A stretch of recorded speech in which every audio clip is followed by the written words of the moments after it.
Welcome to podcast number 403. Today we have two very lovely guests on the show, and we are going to talk about how you can stand out as an Airbnb host by leveraging experiential design. It's a tricky word.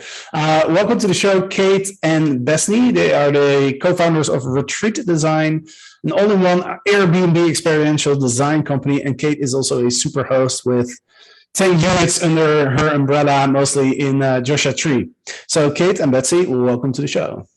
Thank you so much for having us. I've been a little bit of an awkward fangirl this whole time, just so you know, because actually, Jasper, I don't know if you remember this, but you and I emailed back and forth a year or two ago, actually like 2 or 3 years ago, about one of my listings, and you helped do a once over on it on your YouTube channel.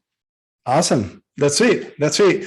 I have to be honest, and I do not remember that because I get so many emails that. So I hope you forgive me for that. But I'm excited to have you on the show today and learn from you guys about how we can really create an amazing experience for our Airbnb host using design. And like we mentioned before we started recording this podcast, I think we all agree that this is something that's going to be more and more important going forward as a host, to be able to stand out from the crowd, especially when you're in a drive-to destination like Joshua Tree, where the destination in itself might not be, super exciting or exotic for people that drive up from LA.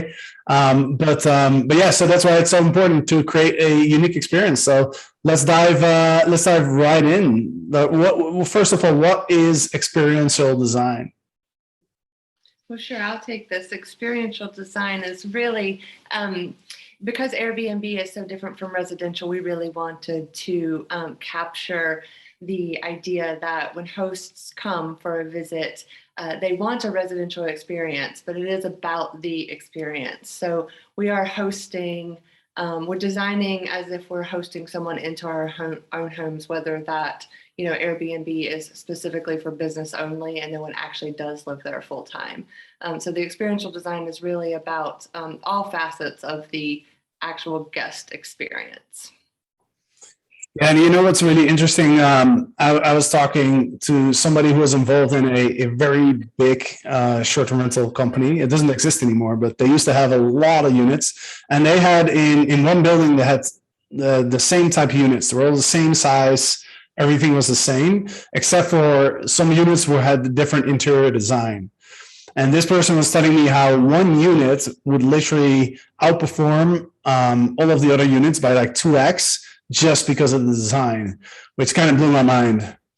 Well, we have the exact same situation that's happened with us. We've designed, there's not a lot of multifamily units in the area, but we happen to randomly have two different units. Do you mind starting over? Because I think there was a phone going off or something. I'm telling my kid's grandmother to stop calling her. Yeah, you can just start over that sentence, and my editor will edit it out. Okay. What were we just saying?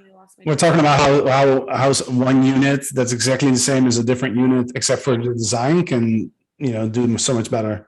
Yeah. So we have that exact same thing that we found.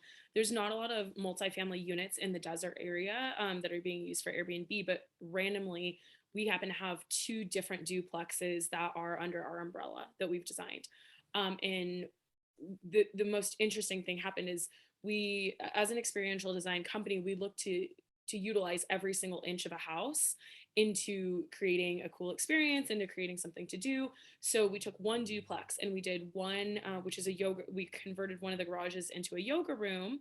And on the other side of the duplex, we converted the garage into a game room. So it has this Pac-Man, it has shuffleboard, it has a little bar. So it's more of like an evening entertainment, entertainment. And the game room outperforms the yoga room significantly, to the extent where when we have a lull in bookings, probably sometime over the next month or two, we're thinking of taking out that yoga room and just doing another game room or doing something more similarly like active entertainment. We thought we'd be capturing a little bit more of the yogi and meditation crowd in Joshua Tree, And while the people who do go to that house really enjoy that experience, it just doesn't get booked as much or for as high of a nightly rate as the game room house. Wow, that's really interesting. So when you go about in designing a unit, do you first like pick a theme that you want to go after, or do you kind of look at the rooms individually and decide what to do with it? Well, I'll take one stab at it, and then I know Betsy's going to have another more. I'll have the host side to it, and she'll have the design side to it more. When we go into a house, one of the very first things we identify is what the unique differentiators are going to be. Because if you think about it, every house is going to have bedrooms, a kitchen, bathrooms, whatever. Those aren't going to sell a house, especially in a market like Joshua Tree where you're creating little mini resorts. So we look at that unique property and we say, what can we make stand out here? And is there in one of the houses that we're working on now, there was this ton of like exposed cinder block and an old shed. So we're making, these beautiful murals. There was a garage that wasn't going to be used for parking. Airbnb guests out here just don't really use garages for parking. So based on historical data with the game room, we're converting that into a game room. So we really look at, besides what experience can we create first? And then it goes more into the design process of things. And as far as themes go, not necessarily a theme as much as we do try to identify, after we take stock of that, unique value proposition that the property itself may have, we take stock of the type of guest that the host is most interested in. And of course, then the type of guest that we think is most likely, just the basic demographics of the guests that visit the Joshua Tree area. And we develop a persona basically for each room. We try to really imagine exactly how the space is going to be used by families, by large groups, by young partiers, whatever lands on the list. And then we do design for that, always keeping in mind what the most parallel competition is doing, and always trying to kind of level up on that. Yeah, I'm thinking back to when I visited Joshua Tree. This is in 2014, I believe. When I'm sure it's changed quite a bit. Back then, it was pretty quiet. I just remember there was one bar. Is it called the Saloon? Is that still there? Yeah, there's literally that's the only bar. Oh, That's the perfect point. Is if you go to beautiful Panama City, you stumble out of your Airbnb and there's going to be bars and casinos or shows or what have you. So when we talk about the Joshua Tree area, we're really talking about this huge stretch of the 62, which goes from 29 Palms, Joshua Tree, Yucca Valley, Pioneer Town, and some of the little landers, some little surrounding areas. We literally have pretty much one bar in each of those cities, and those cities are 20, 25 minutes away. So we have in Pioneer Town, we have two bars. There's one bar called the Saloon, which is in Joshua Tree. And there's one restaurant, which also serves a mean cocktail in 29 Palms. So if you're willing to drive 30 minutes, you can get to the second bar, but you're not really going bar hopping out here. And that's, going back to creating an experience within the Airbnb is maybe you go have dinner at the Saloon, you get a beer or two, but then really you're going to go back to your Airbnb and hang out for the evening. yeah, I think we had some tequila shots and we did some karaoke back then. Yeah. It kind of got a little bit out of control, if I remember correctly. But let's not worry about that. Maybe a different podcast. But yeah. So you're saying, okay, so Joshua Tree is, obviously it's famous for the tree, right? It's that cactus that doesn't grow anywhere else. It's a very particular environment that has to nurture a Joshua Tree. They're actually protected right now, or they've just recently become a endangered or a protected species. So if you go into the park, it really looks like Dr. Seuss's interpretation of Mars. It's so beautiful, it's so rad, but you can't really spend more than, I don't know how avid of a hiker you are, but the average person who comes is going to go to the park for 4, maybe 6 hours max a day. And it is kind of like a drive, the park is so huge. So maybe you go for a hike during the day, maybe you go back stargazing at night, but really you're only there 4 to 6 hours each day. So one question that I get quite a bit from people who want to do something special with their Airbnb is that the cost, the budget, right? They say, well, I want to turn my Airbnb into something really cool. I want to do some interior design, but I don't have a large budget. Can you still do something and create some experiential design without spending, $5,000 or $10,000 or more dollars? I think it depends on the market that you're in specifically. I mean, when we talk about experiential design, we like Kate often jokes about a bingo card for a Joshua Tree Airbnb. So, where we're at minimum, you really need to bone up at least $5,000 for a decent hot tub, because stargazing in a hot tub is just an experience that your guests need. It immediately will have a return on investment that is worthwhile. So really the budget I think it depends on the market. Now, in other markets like a Panama City, for example, you may be able to just curate something, some local artisans, or, create a gallery of local artists or something that just gives it a local flair that provides an experience for the guests, but isn't as pricey as some other things. So I think it just depends. Yeah. That's a really good point.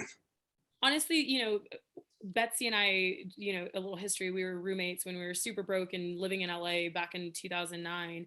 And one of the things that we loved to do hungover was go to thrift stores and find these unique pieces. And even though, we're no longer in that exact same, or now we've carried that over into a lot of our design, and some of the pieces that really stand out in our houses are not, a bed that we bought on Overstock, but rather, these little thrift stores, little Facebook Market finds, little Craigslist finds, stuff that we've scoured the internet and found, and they're not always the most expensive piece. And those give a lot of vibe to the properties that we work on. Are you guys familiar with that little dome that's always like the most booked Airbnb in the world? Oh, the Dome House? Yeah, there's this tiny little wooden dome somewhere in the forest. I can't remember where it was exactly, but I just saw an article a couple of days ago that talks about that particular unit, and apparently it's like the has the highest demand of any Airbnb in the world, right? And you're talking about how it's not necessarily, you don't have to spend a ton of money to create something unique. And I always think of that dome because that didn't cost much to build.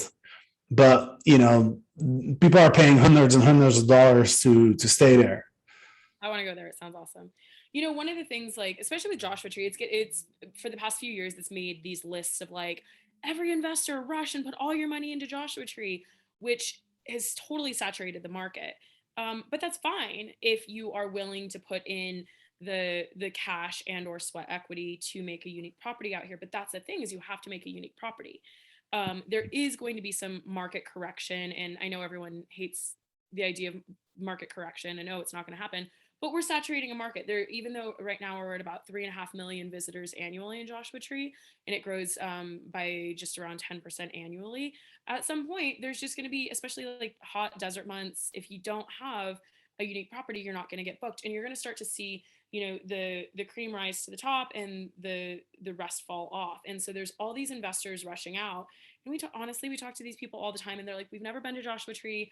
I want to outfit a 3-bedroom. I just talked to someone like last week who's like, I have a 3-bedroom house on a ½ acre with a garage, and I want to outfit the entire thing for like $15,000. And you're like, oh man, that's going to get you nowhere. Like, and it's not just about the budget. I mean, it is partially about the budget, but it's like, if you're not invested in creating a really unique space out here, you might get some initial bookings, but you're not going to have a thriving business like all of these investment blogs are telling us that we're all going to have out here. Yeah. And I think you made a really good point earlier where you were saying, or maybe Betsy was saying this, Betsy saying it. When you think about what you want to design, what type of experience you want to create, you have to really start with, who am I trying to attract and who visits this market? I think that hot tub is a really interesting one where I could totally see that, right? People come to Joshua Tree and they want to look at those stars and sit in the hot tub. And if you don't have that, then, that's a challenge, right? So it is very, very market dependent, as you said. So, and that also makes it such an interesting topic as well, right?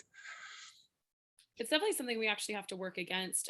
We were talking to someone maybe 8 months ago or something, and she was very good about doing her due diligence as a first-time host, about reading the forums and reading the blogs. And, every blog was saying, don't worry about a hot tub, don't worry about X, Y, or Z. It takes 10K to furnish a 3-bedroom house, whatever.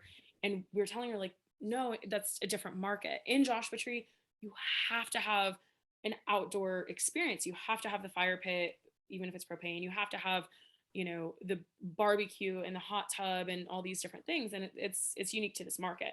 If you even go, out to a market an hour, 2 hours away, it's just different. Yeah, that makes a lot of sense. Let's talk a little bit about the community and how we can create a win-win situation between Airbnb hosts and the local communities, because I know in Joshua Tree it's kind of exploded, and there might be some resistance against Airbnb from local residents as house prices go up, and things are getting more expensive, and that's something that we see that a lot in larger cities as well. But you guys are pretty actively involved in, with the local community, and you're trying to really create that win-win situation. So can you touch a bit on that, on how you guys do that? Do you want to go first, or should I? Me? Okay. So I grew up in the desert, and I feel very attached to the success of my local community. I think that one of the biggest detriments to the success of the Airbnb entrepreneur and the success of the community is this, like, us versus them attitude. And it doesn't have to be like that. That's counterproductive. I look at the number of people that I am literally currently employing, whether it be housekeeping, property management, maintenance guys to help me, upgrade houses, etc. These are providing tons of jobs, and we actively work for living wages. So if you are, an unskilled laborer, maybe you go to a fast food restaurant or McDonald's or something, Walmart, and you're making $10 an hour, $12 an hour, $15 an hour, whatever the, starting wages are. But we as a team are actively fighting for living wages for our staff, and ensure that our staff is being paid more than they would be paid if it weren't for this business, or not for this entire vertical, this entire industry rather. And so what we're trying to do is raise not only the income of the people who are working on our team, but in addition to that, make sure that the average wage in the area is going up. So yeah, we are, if unchecked, Airbnbs could create a housing crisis. It is the responsibility of every host to ensure that we are giving back to the community by helping raise wages, by providing jobs to locals, by making sure that we're not just decimating the housing market. We speak, Betsy and I talk to a lot of investors who have, like I said, read all these blogs and say, it's a gold mine out there, yada, yada, yada. But we're actively trying to get investors to do ground up builds rather than remodels, so that we're adding to the availability of houses. And if you are putting in Airbnb, seeing if we can get people to create a new house for it rather than take a house off the market. So there's a million different ways that we're, actively using our position as advisors and consultants in the market to not only raise the current wage, but also make sure that we're taking care of the housing market. Sure, Betsy, did you want to comment on that as well? Well, Kate generally synopsizes quite well, so I'm just nodding my head in agreement and, awesome. fully feeling it. The only thing I was thinking while she was speaking is just that when there is so much demand, like there is in the Joshua Tree area, paying the staff living wages is beneficial to us as business owners as well. So, just to be fully transparent, like we're very community oriented, and we're, deeply, we have deep morale when it comes to that. But also, we're doing our best to make sure that we keep really great workers, because that market is exploding right now. And so I think that just while Kate was talking about that, I was just thinking, that I hope that the community already is feeling that benefit, because there is so much demand for the type of work that we are employing already. Yeah, for sure. So let's talk a little bit more about your company, Retreat Design. So do you guys offer your services throughout the whole country, or is it just Joshua Tree or California? This is where Kate makes a joke about me drinking too much coffee. Was not going to make that joke whatsoever. So occasionally, if I'm feeling ambitious, I may give Kate a video chat and start pitching nationwide ideas. When we first kind of concocted this, so just a little bit of history, Kate has, in her property units that she's had throughout time, I've helped her, just consulted and advised in terms of, specific product recommendations, or, room. The truth of it is she is like tail to head, whatever, designed every single property that I've ever touched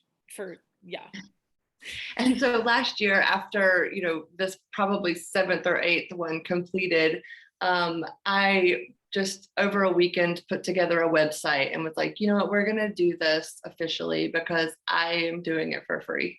And so let's do it for real. And so Retreat was really the merge of my business, The Estate of Things, with Kate's business, Riley. And anyway, so, as we've continued, I totally lost my train of thought. Oh, no. Oh, no, about going nationwide. I'm so sorry. I'll reel it back in. So when we first started, it was just like, whatever comes our way, like, we'll just see where the water flows. It was very like arm wavy, like, whatever, I'll just put this website up and maybe next time we get a client, like, I'll get paid, jokes, whatever, jokes. And lo and behold, we got a client, and then we got another client, and then another project was in our laps, and then we had another consultancy opportunity. And so things just started to kind of snowball in a magical way, as I really knew that they would as I was building that website. And I had zero faith. I was like, we're going to put a website, and we're going to be those entrepreneurs who are like, we're going to put a website and our business is going to be, just crazy successful because we put a website. And all the time I was like, yeah, Betsy, sure, we're going to do that. And I had zero faith, and I went into it like, neither of us, no, it'll be fine. Yeah. And then just lo and behold, like Betsy said, like, right, which I attribute completely to, the fire of the market that is Joshua Tree right now, and the excellent network that Kate has built out there as, an active Airbnb Superhost, and in hiring so many people, and, in being kind of a go-to resource on social media for a lot of people out there that are doing similar things. And, so in moments, I think that, nationwide pursuits are a fantasy and a dream. It would be really easy. Kate and I both have marketing backgrounds. So, sometimes I think it would be really easy for us to create a little bit of a content churn and really, take some of our advice and consultancy online through shopping lists and, just general advice through social media. But also Kate and I are doing this as our primary mission is to, take the projects that are fun, and to enjoy, exploring our friendship and as a partnership and working together on these projects as we have been for the past few years. And so I think it just waxes and wanes from day to day. We are both busy. We both have our own renovations going on at all times. And so it remains to be seen exactly what the growth trajectory will be. Sweet. So where can people find you? Our website is byretreat, byretreat.com. Awesome. Our Instagram handle is Retreat Airbnb, and we showcase a lot of our properties. And we do, offer some design tips for people who are in other markets or, wanting to implement what we've found as successful. And you can also check out our most recent project, which is the Desert Barn House. So Desert Barn House on Instagram, and yeah. Desert Barn House and Retreat Airbnb on Instagram. Correct. Awesome. Sweet. All right. Before we wrap up this podcast, Kate, you are a super host since 2016. So clearly you've got a lot of experience. What's What's your best tip for somebody who wants to start out on Airbnb right now?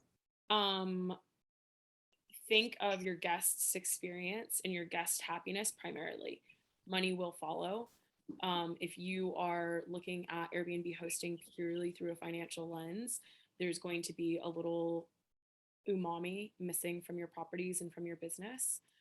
So yeah, number one thing is think about your guests, think about the experience, think about it as if you were hosting your friends, your family, and the place and the experience that you would set up for them.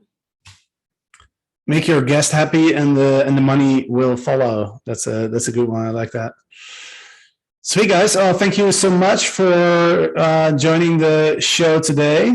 And again, if you want to know more about Kate and Betsy, or you're interested in learning about design, you can go to retreatdesign.com. Check them out on Instagram, Retreat Airbnb, and what was the barn house again? Joshua Tree Barn House? Desert Barn House. Desert Barn House, that's right.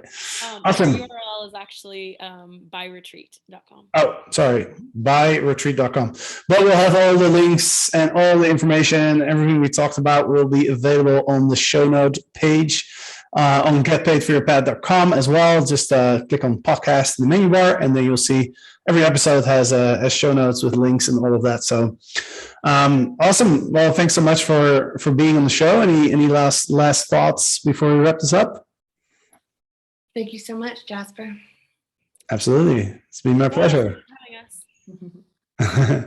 Awesome. Thanks, guys. And thanks to the listeners for listening. And of course, we'll be back on Thursday. I'll be back with Eric. And then next week on Monday, we'll be back with one of our Legends X students. So it's going to be a fun show as well. So thanks, everybody, and see you next time.